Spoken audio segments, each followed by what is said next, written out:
Welcome back to the High School Sports Zone. I'm Todd Freed. Coming up early next month, it's National Signing Day as Greater Houston area athletes make their commitments official. With marquee recruits such as Duquesne's Trey Williams, Klein Forest QB Matt Davis, Hightower's Braylon Addison, and many, many others, Greater Houston is once again a hotbed of talent on the national signing scene. For more on the red-hot recruiting news, let's welcome into the studio Matt Malatesta of VYPE magazine. Also a couple of hot recruits, Shane Rhodes of Klein Collins and also Garrett Hope of the Woodlands. We'll talk to these two guys and the whole process in a minute. First, Matt Malatesta of VYPE. Matt, good to see you again. Todd, how are you? I'm doing good. Much too long. It's been way too long. Way too long. All right, let's talk about, I mentioned Trey Williams and Matt Davis and Braylon, and there's so many we can go on with, Ben Catalon and so many guys. How great is this class this year for Greater Houston? Well, I'll tell you what, this was a great class. It was really, really top-heavy. The top 50 kids in the city of Houston were outstanding, and then there was a little bit of a drop-off, but we're still going to have about 110 D1 signees this year. Texas A&M came in and absolutely raided the city of Houston. They did a tremendous job. If they can hold on, if Kevin Sumlin can go in there and hold on to the guys that they currently have, they're going to be in great shape. Kenneth Marshall from South Houston, the defensive back, is already on campus, as is Matt Davis, their early signees. Air Force and Boise State comes in here and pulls 5 guys out of the city of Houston. It's a great job by Boise State as well. Wow, so A&M really racked it in, unless things change, right, with Matt Davis and Braylon Addison and Trey Williams, if he keeps his commitment, and some of these other guys. So we'll see what happens. And what about the Air Force? How did they do so well here? I don't know. I don't know if everybody realized that if you go to the Air Force, it's not like football is like your relaxation time, because it is a really, really rigorous course load, as well as, you are in the armed forces. So there were 7 or 8 guys that have verbally committed to Air Force, which is tremendous. Also, John Jacob being one from Cy-Fair High School. You said 110 Division I recruits from Houston? Yep, Houston area? 110.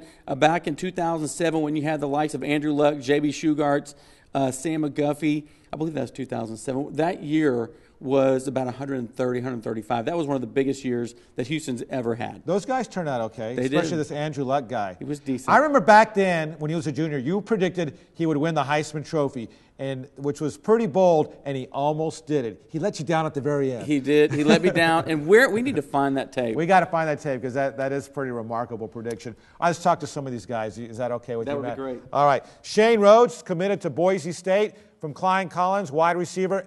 And Shane, I understand you committed pretty early. Tell me about that.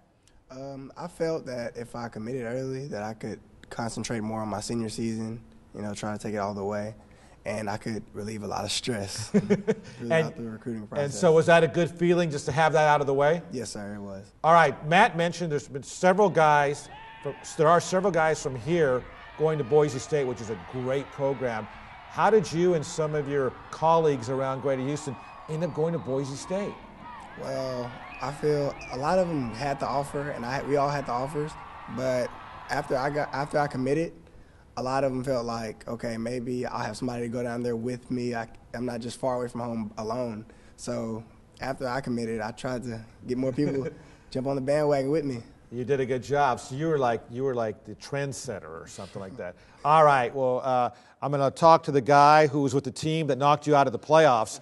But your guys are still talking, right? The Woodlands beat Klein Collins in the first round. The Woodlands made the regional finals, almost beat Dallas Skyline. Garrett Hope, linebacker, how much do you still think about that Skyline game? They were the #1 team in the nation. You had them in the fourth quarter, and it just slipped away. I think about it a lot. It's very difficult to get over it, and playing against the #1 high school team in the country that's huge. That's a big part of your life, and we almost had it and tried to hold on, but just couldn't do it. Yeah, so you guys played a great game, though, against Skyline. Now, you are uncommitted. We are right around the corner from signing day. You still have 2 left. Is that right? Yes, New Mexico, and then the other way, West Virginia. So you're either going east or west. That's a big difference there. Yes, sir. That's a huge difference. I'm really leaning towards West Virginia right now. I'm very interested in their Big 12 conference and stuff like that. And New Mexico, I could also play both sports there, so that's also a plus. And then you got 4 children of Kincaid going to West Virginia. That's got to be a selling point as well. Yes, sir, it is. All right. How gut-wrenching has this process been? It's very stressful. I went through my whole senior season just waiting to commit, and still hasn't happened, so still stressing over it. All right. Well, don't stress too long, because either way, it's worked out pretty well for you. Congratulations on a great season, and good luck at either West Virginia or New Mexico, or maybe somewhere in between. Yes, sir. All right. All right, when we come back, it's back to the hardwood as we head out to Manville to visit with the powerhouse Lady Mavericks. Plus, lots more boys basketball action is ahead. And also, we'll meet our Primeway Scholar athlete from Clearbrook and welcome in Jim Hicks of RCS Sports. We'll be right back.